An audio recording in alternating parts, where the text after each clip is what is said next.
Alam nyo ba to, pare? Ito daw ay pakaskas. Etong pakaskas na to ay nakita namin sa isang lumihan sa Batangas. Ninong Rai merch, pare. Ang ganda. Available sa Shopee. Ito siya, pre. O, tinan mo. Isa siyang klase ng palm sugar na pagkakasabi sa akin nung nagtitinda ay gawa daw sa buli. Kaya daw pakaskas kasi kapag niluto daw yung prutas na yon, kakaskasin mo yung asukal dun sa kawa, pare. Ito siya, o. Tinan mo, tinan mo.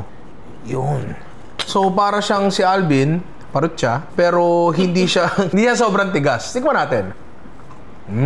Uy, mas malalim yung lasa niya kaysa sa normal na muscovado o brown sugar. Medyo kalasa niya yung tira-tira nung kabataan natin. Maraming pwedeng paggamitan tong bagay na to. Kasi dapat yung mga ganyang bagay, pre, ginagamit natin yan. Kasi sariling ating yan. Gusto kong ilagay sa ice cream, pare. Vanilla ice cream. Tapos kaskasan natin ang pakaskas.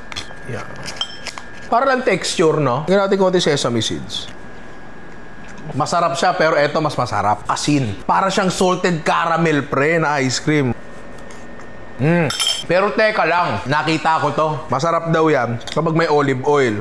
Lalo ba yan? Eto, tikman natin. Kasi karaniwan di mo naman masyado nalasahan, di ba, kapag nakalagay mo sa dressing o sa luto. Pero pag nilagay mo dito, tapos bigla may tamis ng pakaskas natin, tapos konting alat, sarap, pare. Try nyo to, pare. Mga ingredient natin, dapat alam natin kung paano gamitin.